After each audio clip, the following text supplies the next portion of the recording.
بسم اللہ الرحمن الرحیم ثم لما فرغ المصنف عن بیان انواع الاداء والقضاء شرع فی بیان حسن المامور به۔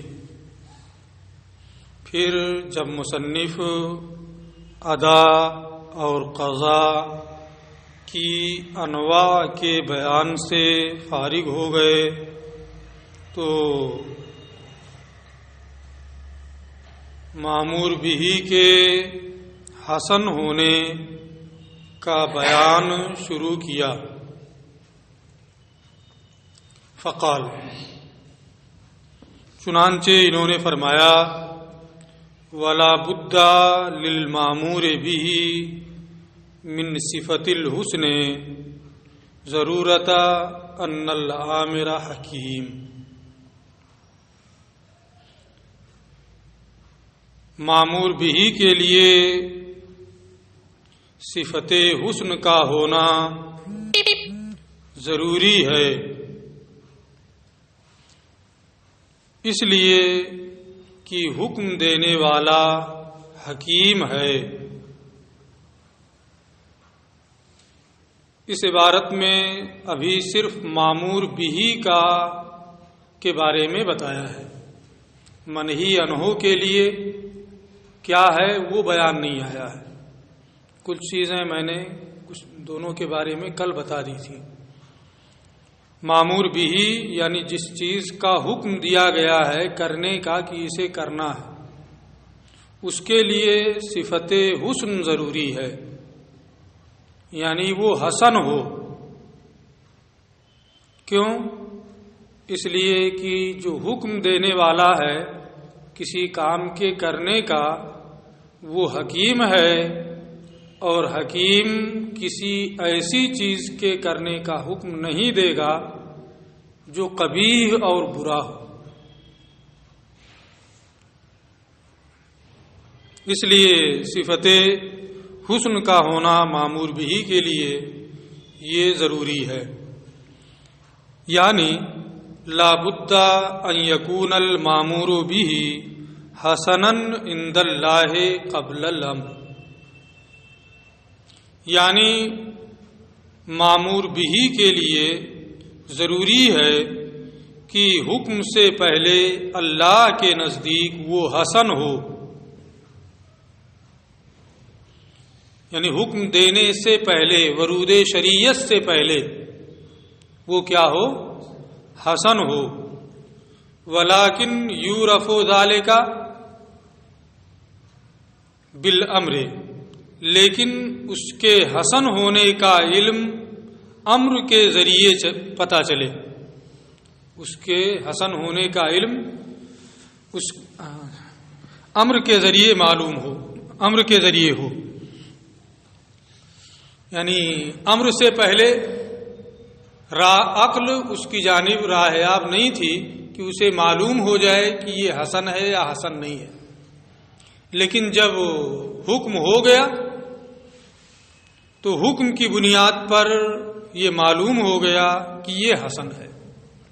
تو حسن تو ورود شریعت سے پہلے ہے، لیکن عقل اس کی جانب راہیاب حکم کے بعد ہو، یعنی ضروری ہے کہ مامور بھی امر سے پہلے، ورود شریعت سے پہلے مامور بھی اللہ کے نزدیک حسن ہو۔ ولیکن یعرف ذالک، لیکن مامور بھی کا حسن ہونا امر کے ذریعے معلوم ہو۔ کیوں؟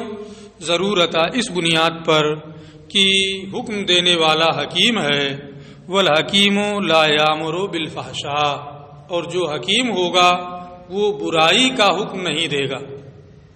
یہ تو متعین ہے کہ حکم دینے والا اللہ عز و جل حکیم ہے نا، وہ برائی کا حکم نہیں دے گا۔ جب برائی کا حکم نہیں دے گا، کہہ رہا ہے نماز پڑھو، اس کا مطلب وہ حسن ہے نا۔ وہذا عندنا وعند المعتزلہ، یہ ہمارے نزدیک ہے، یعنی ماتریدیہ کے نزدیک اور معتزلہ کے نزدیک۔ ہمارا بھی یہی مذہب ہے کہ ورود شریعت سے پہلے اس میں حسن ہے.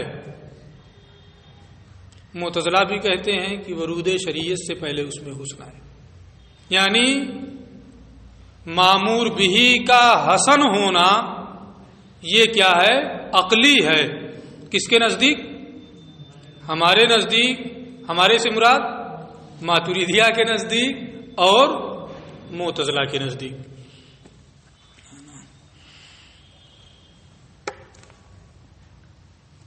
وہذا عندنا وعند المعتزلہ الحاکم بالحسن والقبح هو العقل. اچھا، یہ تھوڑا سا فرق کر رہے ہیں. ہمارے نزدیک بھی ہے نا حسن و قبح ہے نا یہ عقلی ہے، لیکن حسن تو ورود شریعت سے پہلے ہے. جو ہے ورود شریعت سے پہلے ہی جو قبیح ہے، لیکن اس کا حسن ہو، مامور بہی کا حسن ہونا، منہی عنہ کا قبیح ہونا، یہ معلوم کیسے ہوا ہے؟ امر کے ذریعے سے. یعنی عامر نے حکم دے دیا تو اس امر کی بنیاد پر ہمیں یہ معلوم ہو گیا کہ یہ قبیح. عامر نے منع کر دیا تو ہمیں یہ معلوم ہو گیا کہ یہ منع کر دیا تو قبیح ہے، حکم دے دیا تو حسن ہے.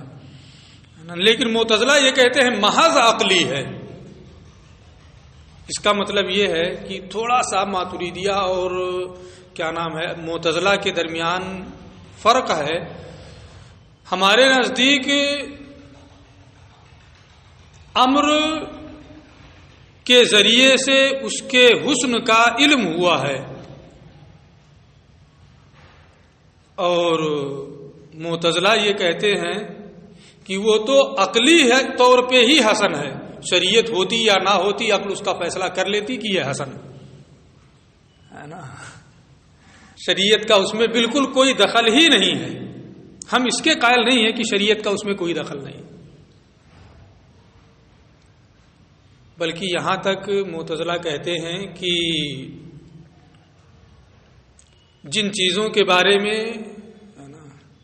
کوئی حکم نہیں ہے تو اب عقل ہی کے ذریعے سے سارا فیصلہ ہوگا، نظیر وغیرہ کی کوئی ضرورت نہیں ہے. ہم اس کے قائل نہیں. یہی فرق ہے ماتریدیہ اور معتزلہ کے درمیان. اسی لیے یہاں یہ ہے وہذا عندنا، یہ ہمارا مذہب ہے کہ مامور بہی امر سے پہلے اللہ کے نزدیک حسن ہے، لیکن مامور بہی کے حسن ہونا یہ امر کے ذریعے سے معلوم ہوگا. اور معتزلہ کے نزدیک الحاکم بالحسن والقبح هو العقل، حسن و قبح کا فیصلہ کرنے والی عقل ہے. لا دخل فیہ للشرع، اس میں شریعت کا بالکل کوئی دخل نہیں ہے. یہ معتزلہ کا مذہب ہو گیا تھوڑے سے فرق کے ساتھ. عقل ہمارے نزدیک بھی ہے، لیکن یہ ہے کہ حسن کا علم امر کے ذریعے ہوتا ہے. وعند الاشعری، اور امام ابو الحسن اشعری رحمۃ اللہ تعالی علیہ کے نزدیک الحاکم بہما، حسن و قبح کا فیصلہ کرنے والی وہ شریعت ہے. لا دخل فیہ للعقل، اس میں عقل کا کوئی دخل نہیں ہے. یعنی نماز، روزہ، حج، زکوٰۃ، جو کل میں نے کہا تھا، زنا، شرب خمر، سب ورود شریعت سے پہلے یکساں ہے. نہ اس میں حسن ہے اور نہ قبح ہے. ورود شریعت کے بعد اس میں حسن آتا ہے جو امر ہے، مامور بھی ہے، اور جو منہی عنہ ہے اس میں قبح آتا ہے. ٹھیک ہے. محل اختلاف کیا ہے؟ کل میں نے محل اختلاف بتایا تھا کہ حسن یعنی جس کے کرنے پر ثواب کا ترتب ہو، قبح جس کے کرنے پر مذمت اور عقاب کا ترتب ہو. حسن و قبح کے اس معنی کے اعتبار سے ماتریدیہ، معتزلہ اور اشاعرہ کا اختلاف ہے. باقی جو معانی ہے حسن و قبح کے، ان معانی کے اعتبار سے اختلاف نہیں ہے. بحث سمجھ میں آ گئی؟ اب ہم اس کو یہیں چھوڑ دیتے ہیں، آگے بڑھ رہے ہیں. اس لیے کہ یہ بحث پوری تفصیل کو بتانے کے لیے نہیں ہے، صرف اشارہ کرنے کے لیے ہے کہ ہے کیا، ہے نا۔ میں سمجھتا ہوں کہ اشارہ کیا، اشارے سے زیادہ ہی ہو گیا ہے نا۔ ثم شرع فی تقسیم الحسن الی عینہ و الی غیرہ، تو مامور بھی کے لیے صفت حسن ضروری ہے، منہی عنہ کے لیے صفت قبح ضروری ہے نا۔ تو ابھی مامور بھی کے لیے صفت حسن ضروری ہے، اس کو بیان کیا ہے۔ اس کے بعد حسن کی تقسیم کر رہے ہیں۔ مامور بھی کے لیے جو صفت حسن ہے، یعنی وہ حسن ہے مامور بھی، اس کی دو قسمیں، حسن لعینہ اور حسن لغیرہ۔ ثم شرع فی تقسیم الحسن، پھر حسن کی تقسیم انہوں نے بیان کرنا شروع کیا، حسن لعینہ اور حسن لغیرہ کی جانب، یعنی حسن کی دو قسمیں ہیں، حسن لعینہ حسن لغیرہ، و تقسیم کل منہما الی اقسامہما، اور ان دونوں میں سے ہر ایک، یعنی حسن لعینہ اور حسن لغیرہ میں سے ہر ایک کی تقسیم ان کے اقسام کی جانب۔ حسن لعینہ کی کتنی قسمیں ہیں، حسن لغیرہ کی کتنی قسمیں ہیں، اس کو بھی بیان کرنا شروع کیا۔ فقال، تو انہوں نے فرمایا، وَهُوَ اما ان یکون لعینہ، مامور بھی جو حسن ہے وہ یا تو حسن لعینہ ہوگا یا حسن لغیرہ ہوگا، وہ بعد میں آئے گا، ہے نا۔ وَهُوَ، اور وہ یعنی حسن جو مامور بھی ہے وہ یا تو حسن لعینہ ہوگا، ایل حسن، حسن لعینہ کیا کیا مطلب، ایل الحسن اما ان یکون لذات المامور بھی، یعنی حسن یا تو مامور بھی کی ذات کی وجہ سے ہوگا، حسن مامور بھی کی ذات کی وجہ سے ہوگا، کیا مطلب، بے ان یکون حسنہ فی ذات ما وضع لہ ذالک من غیر واسطۃ، اس طور سے کہ اس کا حسن اس کی ذات میں ہو جس کے لیے مامور بھی وضع کیا گیا ہے، یعنی ذات مامور بھی میں حسن ہو، کسی واسطے کا اس میں دخل نہ ہو، کہ کسی واسطے کی بنیاد پر اس میں حسن میں آ گیا ہو، حسن کسی اور میں ہو اور اس کی وجہ سے اس چیز میں حسن آ گیا ہو، ہے نا، بلکہ ذات مامور بھی میں حسن ہو، یہ مطلب ہے حسن لعینہ کا۔ اس کو یہ کہہ رہے ہیں وہ ہوا، اور وہ یعنی حسن یا تو لعینہ ہوگا، ایل حسن اما ان یکون لذات المامور بھی، یعنی حسن مامور بھی کی ذات کی وجہ سے ہوگا، اس طور پر کہ اس کا حسن اس کی ذات میں ہو جس کے لیے مامور بھی کو وضع کیا گیا ہے، بغیر کسی واسطے کے، یعنی کسی واسطے کا اس میں دخل نہ ہو بلکہ ذات مامور بھی میں حسن پایا جا رہا ہو، تو یہ کیا ہے، حسن لعینہ ہے۔ حسن لعینہ کی تعریف کرنے کے بعد، اس کی وضاحت کرنے کے بعد کہ جس میں حسن بغیر کسی واسطے کے اس کی مامور بھی کی ذات میں ہو، پھر اس کی تقسیم کر رہے ہیں۔ وہذا ثلاثۃ انواع، حسن لعینہ کی 3 قسمیں ہیں، علی ما قال، جیسا کہ ماتن نے کہا ہے۔ یہ کہنے کی ضرورت اس لیے پیش آئی کہ اس تقسیم سے یہ متفق نہیں ہے نا، جیسے اس سے پہلے پڑھے ہیں، انہوں نے کہا کہ یہ جو تقسیم کی اس میں تسامح، کیونکہ اقسام میں تباین ہوتا ہے نا، ایک تقسیم کے اقسام جو ہوتے ہیں وہ ایک دوسرے کے مباین ہوتے ہیں، اور یہاں تمام اقسام میں تباین نہیں ہے، پہلے پڑھے ہیں نا، قضا والے میں، ادا والے میں، تو ایسے یہاں بھی ہے نا۔ تو چونکہ اس تقسیم سے یہ متفق نہیں ہے، اس لیے ڈائریکٹ یہ نہیں کہا کہ اس کی 3 قسمیں ہیں، بلکہ یہ علی ما قال، جیسا کہ ماتن نے کہا ہے، ان کے کہنے کے مطابق اس کی 3 قسمیں ہیں۔ وہذا ثلاثۃ انواع، اور اس کی 3 قسمیں ہیں، علی ما قال، جیسا کہ ماتن نے فرمایا ہے، اور وہ یہ ہے، وہ ہوا، اور وہ یعنی حسن لعینہ اما ان لا يقبل السقوط یا تو سکوت کو قبول نہیں کرے گا، یعنی کبھی ساکت نہیں ہوگا. اس کا حسن لعینی یعنی ذات معمور بہی میں حسن ہے، اور وہ ذات معمور بہی سے حسن کبھی بھی ساکت نہیں ہوگا، ہے نا. ایک قسم ہو گئی. او یقبلو، یا سکوت کو قبول کرے گا یعنی کبھی ساکت ہو جائے. دو قسمیں ہو گئی. اب ان دونوں قسموں کی پہلے یہ شرح کر دے رہے ہیں. اے لا یقبل ذالک الحسن السکوت من المامور به، یعنی وہ حسن معمور به سے سکوت کو قبول نہ کرے. معمور به کی ذات میں جو حسن ہے وہ حسن معمور به سے کبھی بھی ساکت نہ ہو. بل یکون دائما حسنا، بلکہ وہ ہمیشہ حسن رہے. وہ معمورا به علی المکلف، مکلف پر معمور به رہے، مکلف اسے کرنے کا معمور رہے. وہ واجباً علیہ، اور ہمیشہ مکلف پر واجب رہے، نہ کبھی ساکت نہ ہو. اور یقبل السکوت، یا وہ حسن قابل سکوت ہو فی حین من الاحیان، کسی نہ کسی وقت، لعذر من الاعذار، کسی نہ کسی عذر سے، یعنی کسی نہ کسی وقت کسی نہ کسی عذر سے وہ قابل سکوت ہوگا یا قابل سکوت نہیں ہوگا. دو قسمیں، ہے نا. او یکون ملحقا بہذا القسم لکنہ مشابہ لما حسن لمانا فی غیرہ، یا حسن لعینہ کے ساتھ ملحق ہوگا اور حسن لغیرہ کے مشابہ ہوگا. او یکون ملحقا بہذا القسم، بہذا القسم سے مراد حسن لعینہ، یا حسن اس قسم یعنی حسن لعینہ کے ساتھ ملحق ہوگا، لیکنہ مشابہ لما حسن لمانا فی غیرہ، لیکن وہ مشابہ ہوگا اس کے کہ جس میں حسن دوسرے معنی کی وجہ سے آیا ہے، یعنی حسن لغیرہ کے مشابہ ہوگا. یہ تیسری قسم ہے نا. نام یاد رکھنا ہے نا، تھوڑا نام لمبا لمبا ہے.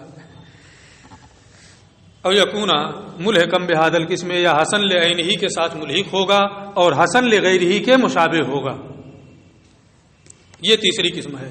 اے یکون المامور به، یعنی معمور به ملحقا بالحسن لعینہ، حسن لعینہ کے ساتھ ملحق ہوگا، لیکنہ مشابہ للحسن لغیرہ، لیکن وہ حسن لغیرہ کے مشابہ ہوگا. فہو ذو جہتین، یعنی اس میں دو جہتیں ہیں، حسن لغیرہ کے مشابہ ہے اور حسن لعینہ کے ساتھ ملحق ہے. تو جب دو جہتیں ہیں، ایک حسن لغیرہ کی اور ایک حسن لعینہ کی، تو یہی کیوں ذکر کر دیا؟ لغیرہ میں لے کے چلے جاتے، ہے کہ نہیں ہے؟ دونوں سے ہے نا اس کا تعلق، لعینہ سے بھی ہے لغیرہ سے بھی، تو یہی ذکر کرنا کیا ضروری تھا؟ ایک تو ابھی ویسے ہی ہے نا مشکل بحثیں چل رہی ہیں، تو بعد میں اس کو ذکر کر دیتے، ہے نا. یہ کہہ رہے ہیں نہیں، ضرورت یہی تھی. کیسے؟ وَإِنَّمَا جَعَلَهُ مِنْ أَقْسَامِ الْحَسَنِ لِعَيْنِهِ، اور یہاں ماتن نے اس کو حسن لعینہ کی قسم میں رکھا، اعتباراً للأصل، اصل کا اعتبار کرتے ہوئے. کما ستقف علیہ فیما بعد، کیسے یہ اصل ہے اس پر آپ بعد میں واقف ہوں گے. یہ بعد میں جب اس کی مثال دیں گے تو آپ کو یہ معلوم ہوگا کہ اصل حسن لعینہ ہی ہونا ہے، اصل حسن لعینہ ہی ہونا ہے. اور جب اصل حسن لعینہ ہی ہونا ہے تو جس اعتبار سے ہے اسی کے ساتھ تو اس کو بیان کیا جائے گا. وَإِنَّمَا جَعَلَهُ مِنْ أَقْسَامِ الْحَسَنِ، اور اس کو انہوں نے حسن لعینہ کے اقسام میں رکھا، حسن لغیرہ کے اقسام میں نہیں رکھا. اعتباراً للأصل، اصل کا اعتبار کرتے ہوئے، کما ستقف علیہ، جیسا کہ آپ عنقریب اس سے واقف ہوں گے. یعنی حقیقت کے اعتبار سے یہ حسن لعینہ ہی ہے اور صورت کے اعتبار سے یہی بیان کریں گے. صورت کے اعتبار سے حسن لغیرہ، تو حقیقت کے اعتبار سے جب یہ حسن لعینہ ہوتا ہے تو ذکر میں بھی اسے حسن لعینہ میں کیا جائے گا. یہ بات یہاں پوری ہو گئی ان کی کہ حسن لعینہ کی کتنی قسمیں بنی. عام طور پہ تقریری امتحان میں یہ سب بحثیں پڑھائی جاتی ہیں، ہے نا، ذرا پیچیدہ ہے نا، اس لیے اس کو بہت غور سے سنیے گا. کہیں عبارت اگر نہیں سمجھ میں آ رہی تو اس کو سمجھیے گا، اسی لیے میں تھوڑا تفصیل کر رہا ہوں، ہے نا. کئی مرتبہ اس کا امتحان بھی لیا ہوں نا، تو سمجھ میں آتا ہے کہاں پوچھتے ہیں کہاں نہیں پوچھتے ہیں. تقریری امتحان تو کہاں چلا گیا. حسن لعینہ کی کتنی قسمیں بنی؟ 3 قسمیں. قابل سکوت نہ ہو کسی بھی حال میں، قابل سکوت ہو کسی نہ کسی وقت کسی عذر کی بنیاد پر. حسن لعینہ کے ساتھ ملحق ہو اور حسن لغیرہ کے مشابہ ہو. اس کو حسن لعینہ میں اس لیے رکھا ہے کہ یہ حقیقت کے اعتبار سے حسن لعینہ ہے اور صورت کے اعتبار سے حسن لغیرہ ہے. حقیقت صورت پر راجع ہوتی ہے، اس لیے اس کو حسن لعینہ کے بیان میں ذکر کیا ہے. بات پوری ہو گئی. اب آگے دیکھیں. ارے چلو رہنے دیں، ہے نا، پھر انشاءاللہ کریں.